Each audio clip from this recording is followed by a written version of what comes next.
आज आम षष्ठ अध्याय जनन रिप्रोडक्शन चैप्टर विषय आलोचना करिया। Very important chapter for examination 2025।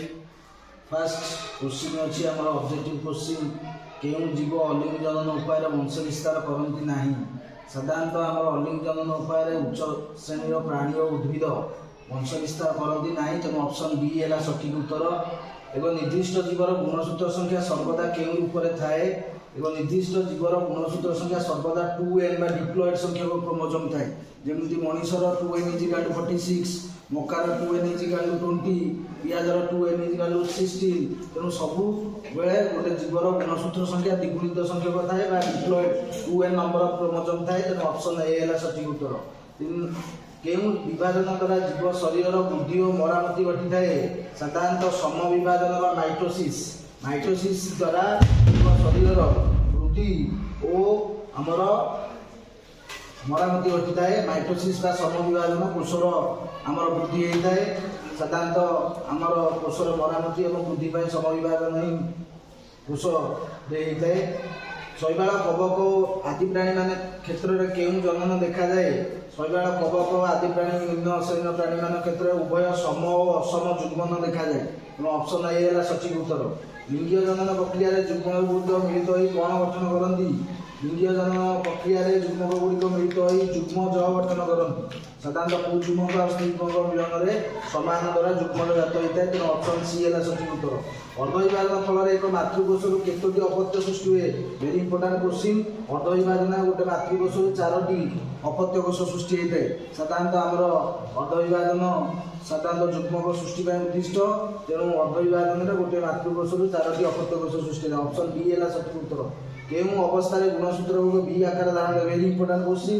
परीक्षा सब पड़ी उत्तरावस्था आमर गुणसूत्र गुड़िक बी आकार कोणाकार धारण करता।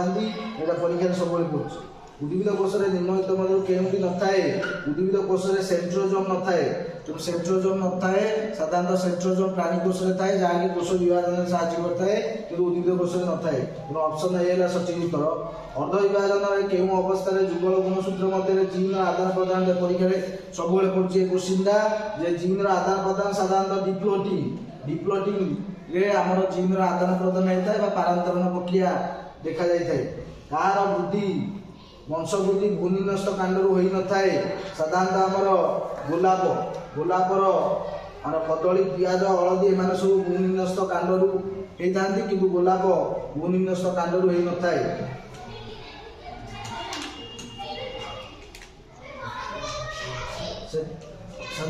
आमर समान पर जुग्मज बारंबार विभाजन हो परिणत हुए।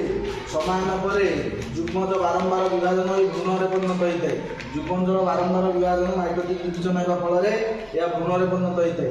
एमिबार द्विविभाजन क्रिया संपन्न निमंते प्राय केते समय लगे परीक्षा पड़ी। एमिबार द्विविभाजन मात्र 30 मिनिट समय लगी है।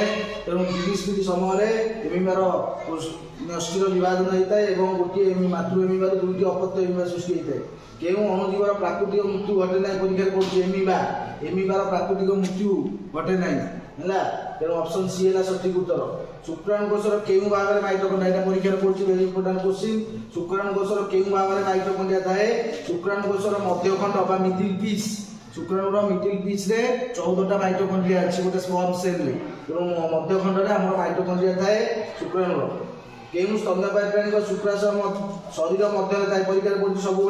हाथी और तिमी परी प्राणी मानकर शुक्राशय 2टा शरीर भितर थाए। बुझे आउ अन्य प्राणी मानकर शुक्राशय शरीर बाहर थाए। तेणु हाथी है सठिक उत्तर।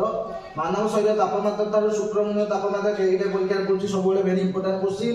शुक्रमुंड तापमात्रा मानव शरीर तापमात्रा 2 डिग्री सेंटीग्रेड कम। बुझला जदि आमर साधारण तापमात्रा 37 डिग्री सेंटीग्रेड थाए शुक्रमुंड तापमात्रा 35 डिग्री सेंटीग्रेड 2 डिग्री सेंटीग्रेड कम थाए। स्त्री शरीर डिंबवाहिनी लंब के परीक्षा पड़ी। स्त्री शरीर डिंबवाहिनी लंब हो 10 ରୁ 12 सेंटीमीटर।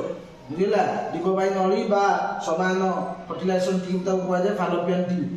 भ्रूण भ्रूण माँ शरीर केउं बाट दे खाद्य अम्लजान पाइते परीक्षा कर सब आमर नाभि रज्जु दे भ्रूण माँ शरीर खाद्य और अम्लजान पाई थाए बुझेगा परीक्षा कर एड्स आक्रांत व्यक्तिकर केउं रक्त कणिका द्रुत गति आस यहाँ परीक्षा निश्चित पड़ो ये वर्ष मुझे कहीदे एड्स आक्रांत व्यक्तिकर केउं रक्त कणिका द्रुत गति ह्रास पाए टी लिम्फोसाइट नामक श्वेत रक्त कणिकार संख्या द्रुत गति ह्रास पाई यहाँ परीक्षा पड़ो ये वर्ष और पड़ी तुम देख ये क्वेश्चन आसो एड्स रोग चिन्हट पर सबुठ विश्वसनीय उपाय कौन ये भी परीक्षा पड़ू वेस्टर्न ब्लटिंग हूँ एड्स सबुठ कौन विश्वसनीय उपाय नेक्स्ट सेकेंड देइछि पार्ट रे समजुग्मन और असमजुग्मन केउं जीवटारे देखा जाए शैवाल ठारे उभय समजुग्मन और असमजुग्मन देखा जाई थाए समविभाजन केउं अवस्था रे गुणसूत्र गुड़िक मध्य समतल भाग चली आसंती मध्यावस्था समविभाजन मध्यावस्था रे गुणसूत्र गुड़िक मध्य समतल भाग को चली आसी थांती नेक्स्ट क्वेश्चन हमरो समविभाजन केउं अवस्था रे गुणसूत्र केंद्र विभाजित हो परीक्षा पड़ुछि वेरी इंपोर्टेंट क्वेश्चन उत्तर अवस्था रे गुणसूत्र केंद्र विभाजित हुए जहा फल रे समान संख्यक गुणसूत्र उत्तर मेल को जाए समान संख्यक गुणसूत्र दक्षिण मेल को जाए एवं मातृकोश सहित अपत्यर गुणसूत्र समान होबार ये मुख्य कारण हैला समविभाजन केउंटी देखा जाए नाही देइछि जीन रो अनुपस्थिति सेंट्रोमियर जीन रो आदान प्रदान तंतु गठन जीन रो आदान प्रदान देखा जाए नहीं जीन रो आदान प्रदान केवल आमर अर्धविभाजन रो पारांतरण प्रक्रिया आमर डिप्लोटिंग स्टेज देखा जाए किंतु समविभाजन कौन जीन रो आदान प्रदान हुए नहीं अर्धविभाजन केउं उपअवस्था आप वेरी इंपोर्टेंट क्वेश्चन परीक्षा पड़ुछि जाइगोटी आपुंजन केउं उपअवस्था देखा जाए जाइगोटी उपअवस्था आपुंजन देखा जाए परीक्षा पड़ुछि बुझिला तुम ऑप्शन तुम देखियो क्वेश्चन अर्धविभाजन केउं उपअवस्था आपुंजन देखा जाए जाइगोटी हैला चारटा ऑप्शन रे जाइगोटी अछि तेनु जाइगोटी ने तमे बी रे ठीक मारियो अर्धविभाजन जीन रा आदान प्रदान प्रक्रिया कोन ये परीक्षा रे वेरी इंपोर्टेंट क्वेश्चन पड़ुछि जीन रा आदान प्रदान को पारांतरण कहले कोन कह जाए पारांतरण बुझिला जहा कि डिप्लोटिन रे देखा जाए पारांतरण प्रक्रिया देखा जाई थाए केउं उपअवस्था रे गुणसूत्र गुडी को मुद्रिका शब्द देई थांती परीक्षा रे पडिबो डायाकाइनेसिस रे गुणसूत्र गुडी को मुद्रिका सदृश देखा जाई थांती बुझिला परीक्षा को ईस्ट रे केउं प्रकार जन वेरी इंपोर्टेंट क्वेश्चन परीक्षा रे प्राय टाइम पड़ुछि ईस्ट रे केउं प्रकार जन देखा जाए कलिकन कोन देखा जाए कलिकन ईस्ट रे कलिकन देखा जाए बुझिला निम्नस्थ मध्यरु केउंटी अंगीय जनन हुए नाही एई नड़िया कदली गोलाप अदा हैला कदली गोलाप अदा एमाने सब अंगीय जनन प्रक्रिया रे वंश विस्तार करतांती किंतु नड़िया रे अंगीय जनन वंश विस्तार हुए नाही नड़िया रे साधारणतः हमर कोन लिंगीय जनन प्रक्रिया रे वंश विस्तार होइଥାଏ फूलर केउं अंश रे जायक कोष रे परीक्षा पड़ुछि फूलर केउं अंश रे जायक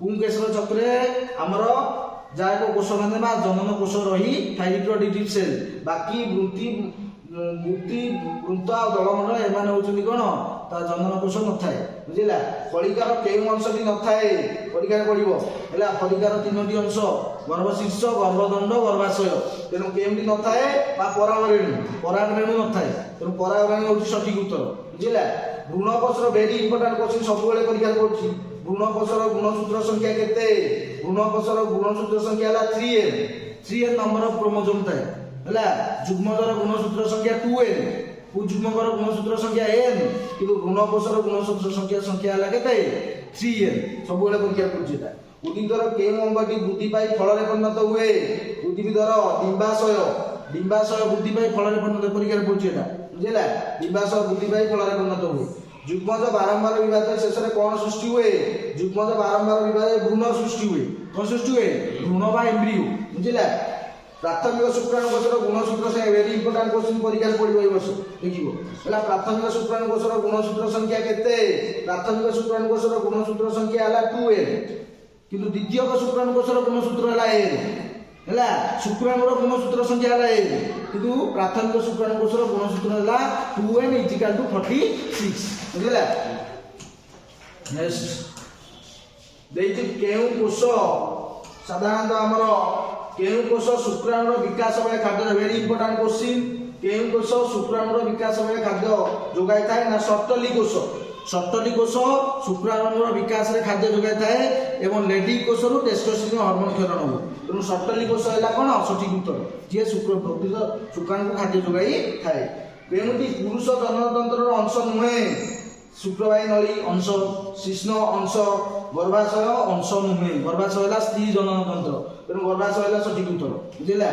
ପରିପକ୍ୱ ଡିମ୍ବାଣୁ କେଉଁଥିରେ ଥାଏ? ପରୀକ୍ଷାରେ ପଡ଼ିବ ଏଟା। ପରିପକ୍ୱ ଡିମ୍ବାଣୁ କେଉଁଥିରେ ଥାଏ? ପରିପକ୍ୱ ଡିମ୍ବାଣୁ ଗ୍ରାଫିଆନ୍ ଫଲିକ୍ୟୁଲ, ମାଚ୍ୟୁର ଗ୍ରାଫିଆନ୍ ଫଲିକ୍ୟୁଲ ହେଲା।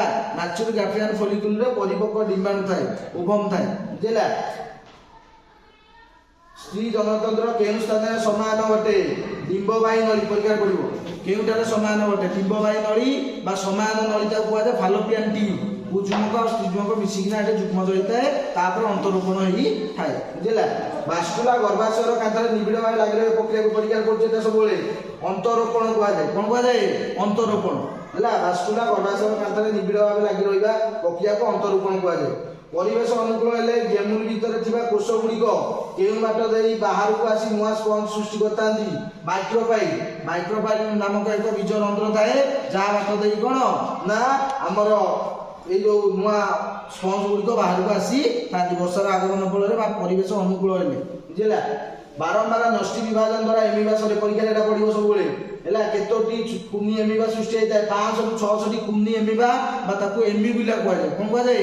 ଏମିବିଲା ସୃଷ୍ଟି ହେଇଥାଏ। ଭ୍ରୂଣକୋଷର ଗୁଣସୂତ୍ର ସଂଖ୍ୟା କେତେ?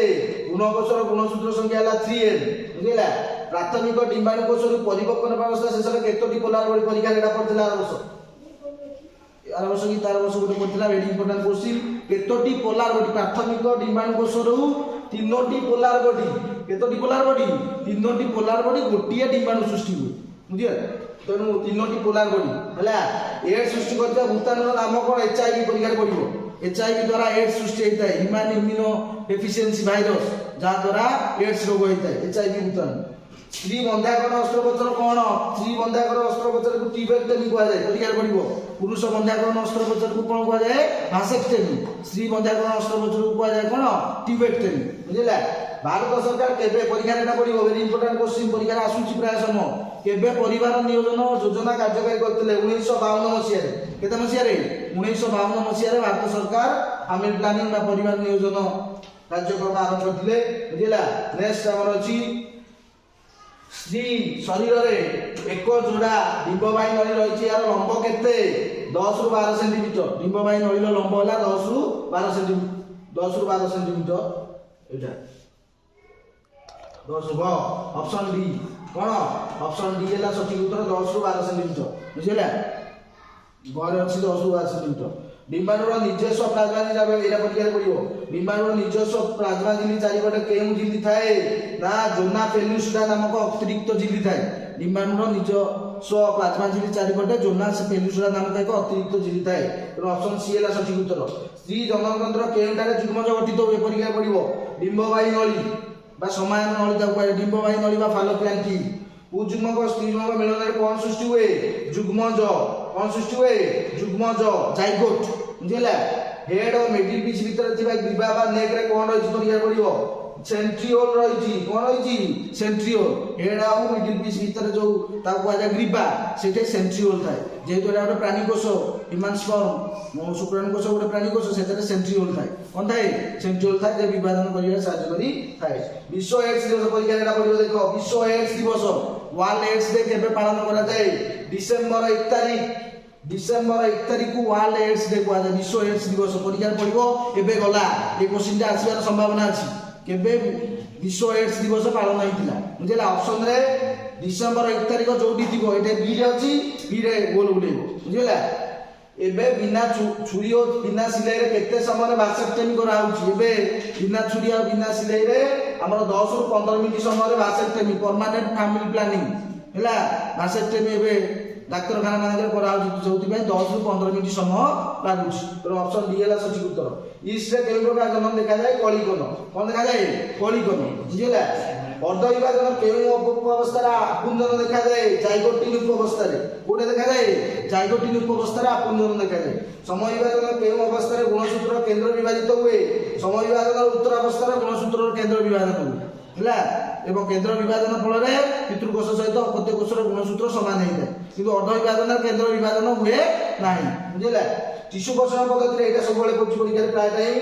টিস্যୁ পোষণ ପଦ୍ଧତିର ଉତ୍ପନ୍ନ ପ୍ରାରମ୍ଭିକ টিস্যୁ ସମୂହକୁ ସାମୂହିକ ଭାବେ କ'ଣ କୁହାଯାଏ? କାଲସ୍। କ'ଣ କୁହାଯାଏ? କାଲସ୍। ବୁଝିଲା? କେଉଁ ଜୀବ ଉଭୟ ଚଳ, ଭେରି ଇମ୍ପୋର୍ଟାଣ୍ଟ କ୍ୱେଶ୍ଚିନ୍, ପ୍ରାୟ ସମୟ ପରୀକ୍ଷାରେ ପଡୁଛି। କେଉଁ ଜୀବ ଉଭୟ ଚଳ ଅଚଳ ରେଣୁ ଦ୍ୱାରା ବଂଶ ବିସ୍ତାର କରିଥାଏ? ପାଇଥିୟମ୍ ପରି କବକ। ବୁଝିଲା? ଉଭୟ ଚଳ ଇଲୋଥ୍ରିକ୍ସ ଚଳ ରେଣୁ, ଆମର ପେନ୍ସିଲିୟମ୍ ଅଚଳ ରେଣୁ, ପାଇଥିୟମ୍ ଉଭୟ ଚଳ ଅଚଳ ରେଣୁ ଦ୍ୱାରା ବଂଶ ବିସ୍ତାର କରି ଥାଏ। ଏଇ ତିନିଟାରୁ ସବୁବେଳେ ପରୀକ୍ଷାରେ ଆସୁଛି। ବୁଝିଲା? ନେକ୍ସଟ ଆମେ ଦେଇଛି ଭ୍ରୂଣବନ୍ଧ। ଭ୍ରୂଣବନ୍ଧ ଦେଇ ଭ୍ରୂଣ ମା ଶରୀରରୁ କାହା ଦ୍ୱାରା ଖାଦ୍ୟ ଅମ୍ଳଜାନ ଗ୍ରହଣ କରେ? ନା ନାଭି ରଜ୍ଜୁ। ହେଲା? ନାଭି ରଜ୍ଜୁ ଦେଇ ଖାଦ୍ୟ ଅମ୍ଳଜାନ ଗ୍ରହଣ କରିଥାଏ, ଯାହାଫଳରେ ଭ୍ରୂଣର ବିକାଶ ହେଇଥାଏ ମାର ଗର୍ଭାଶୟ ମଧ୍ୟରେ। ପୁଂଜୁମକ ସ୍ତ୍ରୀଙ୍କ ମିଳନକୁ କ'ଣ କୁହାଯାଏ? ନା ସମାୟନ। ସମାୟନ କାହାକୁ କୁହାଯାଏ? ପୁଂଜୁମକ ଓ ସ୍ତ୍ରୀ ଯୁମକର ମିଳନକୁ ସମାୟନ। 1 ମାର୍କିଆ କ୍ୱେଶ୍ଚିନ୍ ପଡିବ, 2 ମାର୍କିଆ କ୍ୱେଶ୍ଚିନ୍ ପଡିବ। ହେଲା? ସମାୟନ କାହାକୁ କୁହାଯାଏ? ପୁଂଜୁମକ ଆଉ ସ୍ତ୍ରୀ ଯୁମକର ମିଳନକୁ କୁହାଯାଏ କ'ଣ? ସମାୟନ। ବୁଝିଲା? କେଉଁ ଉପାଧି ଚିହ୍ନଟ ଏଡ୍ସ ଚିହ୍ନଟର ସବୁର ବିଷୟ ପରୀକ୍ଷାରେ ସବୁବେଳେ ପଡୁଛି ପ୍ରାୟ? Western blotting. କ'ଣ? ୱେଷ୍ଟର୍ନ ବ୍ଲଟିଂ ଏଡ୍ସ ର ସବୁଠାରୁ ବିଶ୍ୱାସନୀୟ ଉପାୟ କାହାକୁ କୁହାଯାଏ? Western blotting. ବୁଝିଲା? ଗର୍ଭାଶୟର ଲମ୍ବ ପ୍ରାୟ କେତେ ସେଣ୍ଟିମିଟର? ଗର୍ଭାଶୟର ଲମ୍ବ ହେଉଛି 7.5 ସେଣ୍ଟିମିଟର। ହେଲା? ପ୍ରସ୍ଥ ହେଲା 5 ସେଣ୍ଟିମିଟର ଏବଂ ଲମ୍ବ କେତେ? ନା 7.5 ସେଣ୍ଟିମିଟର। ବୁଝିଲା? ମକାର ଗୁଣସୂତ୍ର ପରୀକ୍ଷାରେ ପଡିବ 20। ମକାର ଗୁଣସୂତ୍ର 20, ମଣିଷର ଗୁଣସୂତ୍ର 46, ପିଆଜର ଗୁଣସୂତ୍ର 16, ମଟର ଗଛର ଗୁଣସୂତ୍ର 14। ହେଲା? ମକାର ଗୁଣସୂତ୍ର ହେଲା କେତେ? 20। 2n = 20, n = କେତେ? 10। ବୁଝିଲା? ମଣିଷର ଗୁଣସୂତ୍ର ସଂଖ୍ୟା କେତେ? ମଣିଷର ଗୁଣସୂତ୍ର ସଂଖ୍ୟା 46। 46ଟା ଗୁଣସୂତ୍ର ବା 23 ଯୋଡା। ବୁଝିଲା? ତେଣୁ 2n = 46। ହେଲା? କଲମୀକରଣ ପଦ୍ଧତିରେ ଉଦ୍ଭିଦର କେଉଁ ଅଂଶକୁ କାଟି କଲମୀକରଣ? କାଣ୍ଡକୁ କାଟିକିନା କ'ଣ କରାଯାଏ? କଲମୀକରଣ କରାଯାଇଥାଏ। କେଉଁଠି ସ୍ତ୍ରୀ ଜନନତନ୍ତ୍ରର ଅଂଶ ନୁହେଁ? ଫାର୍ଷ୍ଟ ଅପସନ୍ ଦେଖ, ଶୁକ୍ରବାହୀ ନଳୀ। ଶୁକ୍ରବାହୀ ନଳୀ ହେଉଛି ପୁରୁଷ ଜନନତନ୍ତ୍ରର ଅଂଶ, କିନ୍ତୁ ସ୍ତ୍ରୀ ଜନନତନ୍ତ୍ରର ଅଂଶ ନୁହେଁ। ବୁଝିଲା? କେଉଁ ଶୈବାଳରେ ଚଳ ରେଣୁ, ଭେରି ଇମ୍ପୋର୍ଟାଣ୍ଟ କ୍ୱେଶ୍ଚିନ୍, ସବୁବେଳେ ପରୀକ୍ଷାରେ ପଡୁଛି ଏଇ କ୍ୱେଶ୍ଚିନ୍ଟା ଦେଖିବ। ହେଲା? କିଏ ଚଳ ରେଣୁ ଦ୍ୱାରା ବଂଶ ବିସ୍ତାର କରେ? ଇଲୋଥ୍ରିକ୍ସ ପରି ଶୈବାଳ। କେତୋଟି ଚଳ ରେଣୁ ଦେଖାଯାଏ? ନା 4-8ଟି ଚଳ ରେଣୁ ଦେଖାଯାଇଥାଏ। ବୁଝିଲା? ପରୀକ୍ଷାରେ ପଡିବ ସବୁବେଳେ କିଏ ଚଳ ରେଣୁ ଦ୍ୱାରା ବଂଶ ବିସ୍ତାର କରେ? ଇଲୋଥ୍ରିକ୍ସ। ବୁଝିଲା? ଦୁଇଟି ଯୁଗ୍ମକ ଏକାପରି ହୋଇଥିଲେ ତାକୁ କ'ଣ କୁହାଯାଏ? ସମଯୁଗ୍ମନ। କ'ଣ କୁହାଯାଏ? ସମଯୁଗ୍ମନ। ବୁଝିଲା? ଯୁଗ୍ମକ ସୃଷ୍ଟି ପାଇଁ କେଉଁ ବିଭାଜନ ଆବଶ୍ୟକ? ପରୀକ୍ଷା ସବୁବେଳେ ପଡୁଛି। ଯୁଗ୍ମକ ସୃଷ୍ଟି ପାଇଁ ଅର୍ଧ ବିଭାଜନ, ମେଓସିସ୍, ଯାହାକି କେବଳ ଜନନ କୋଷରେ ଦେଖାଯାଏ। ହେଲା? ଏବଂ ଶୁକ୍ରାଣୁ ଆଉ ଡିମ୍ବାଣୁ ସୃଷ୍ଟି ପାଇଁ ହିଁ ଅର୍ଧ ବିଭାଜନ ଦାୟୀ। ଯୁଗ୍ମକ କହିଲେ ପୁଂଜୁମକ ଶୁକ୍ରାଣୁ, ସ୍ତ୍ରୀ ଯୁଗ୍ମକ ହେଲା ଡିମ୍ବାଣୁ। ବୁଝିଲା? ତେଣୁ ଇଏ ହେଲା 50ଟି ଅବଜେକ୍ଟିଭ ଟାଇପ୍ କ୍ୱେଶ୍ଚିନ୍। ହେଲା? ଭେରି ଇମ୍ପୋର୍ଟାଣ୍ଟ এই বিষয়টি। ତା ସହିତ ଆମର এই ବିଷୟର ସବଜେକ୍ଟିଭ ଟାଇପ୍ କ୍ୱେଶ୍ଚିନ୍ ଆମର କ'ଣ ଅଛି? ନା ସବଜେକ୍ଟିଭ ଟାଇପ୍ এই ବିଷୟ ପାଇଁ ଉଦ୍ଭିଦରେ ଦ୍ୱି ସମାୟନ, ଉଦ୍ଭିଦରେ ଅର୍ଧ ବିଭାଜନର ଆଦ୍ୟ ଅବସ୍ଥା 1 ବର୍ଣ୍ଣନା କର ଏବଂ ଉଦ୍ଭିଦରେ ପରିଲିଖିତ ହୋଇଥିବା ଅଲିଙ୍ଗି ଜନନ ବିଷୟରେ ଲେଖ। ଉଦ୍ଭିଦର ଅଙ୍ଗୀୟ ଜନନ ଏବଂ ସପୁଷ୍ପକ ଉଦ୍ଭିଦରେ ଦ୍ୱି ସମାୟନ। ଭେରି ଇମ୍ପୋର୍ଟାଣ୍ଟ କ୍ୱେଶ୍ଚିନ୍ এই ବର୍ଷ ଆସିବାର ସମ୍ଭାବନା ଅଛି। ତା ସହିତ ଆମର ପରିବାର ନିୟୋଜନର ବିଭିନ୍ନ ପଦ୍ଧତି ଏବଂ ଆମର ପୁରୁଷ ଜନନତନ୍ତ୍ରର ବିଭିନ୍ନ ଅଂଶର ନାମ। ହେଲା? ଚିତ୍ର ସହିତ ବୁଝାଅ। ହେଲା? ତା ସହିତ ଆମର କ'ଣ? ନା ଆମର ଏମିବାରେ ଅଲିଙ୍ଗି ଜନନ। ହେଲା? ଏବଂ ତା ସହିତ ଆମର କ'ଣ? ନା ସମବିଭାଜନ ଆଉ ଅର୍ଧ ବିଭାଜନ ମଧ୍ୟରେ ପାର୍ଥକ୍ୟ। ହେଲା? ତା ସହିତ ଶୁକ୍ରାଣୁ ଜନନର ବିଭିନ୍ନ ଅବସ୍ଥାର ନାମ ଲେଖ। ହେଲା? ଏବଂ ଭାରତ ସରକାରଙ୍କ ଦ୍ୱାରା ଆମର ଯେଉଁ ଜନନୀ ସୁରକ୍ଷା ଯୋଜନା ଆଉ ତା ସହିତ ପରିବାର ନିୟୋଜନ, ଇଏ ଭେରି ଇମ୍ପୋର୍ଟାଣ୍ଟ କ୍ୱେଶ୍ଚିନ୍। ଏବଂ ଆମର ଏ ସ୍ତ୍ରୀ ଜନନତନ୍ତ୍ର ଏବଂ ପୁରୁଷ ଜନନତନ୍ତ୍ର ଚିତ୍ର ଆସିବ, ଏ ଫୁଲର ଗର୍ଭାଶୟର ଚିତ୍ର। ହେଲା? ତା ସହିତ ଆମର ପୁରୁଷ ଜନନତନ୍ତ୍ରର ଚିତ୍ର, ଆମର ଶୁକ୍ରାଣୁର ଚିତ୍ର ସବୁବେଳେ ଆସୁଛି। ଏପରି ଡିମ୍ବାଣୁର ଚିତ୍ର ଆସିପାରେ। ବୁଝିଲା? ସ୍ତ୍ରୀ ଜନନତନ୍ତ୍ରର ଚିତ୍ର ଆସିପାରେ, କିମ୍ବା ଆମର ଫୁଲର ଗର୍ଭାଶୟର ଚିତ୍ର ବା ଏମିବାର ଦ୍ୱିବିଭାଜନର ଚିତ୍ର। ହେଲା? ସ୍ପଞ୍ଜର ଗେମୁଲର ଚିତ୍ର। ଇଏ ହେଲା ଚିତ୍ର 3 ମାର୍କିଆ ଏବଂ ଲଙ୍ଗ ଟାଇପ୍ କ୍ୱେଶ୍ଚିନ୍ 4 ମାର୍କିଆ। ତେଣୁ ଭେରି ଇମ୍ପୋର୍ଟାଣ୍ଟ ଚାପ୍ଟର। ଏ ବର୍ଷ ପାଇଁ ଭଲ ଭାବରେ ପ୍ରିପେୟାର ହେବ।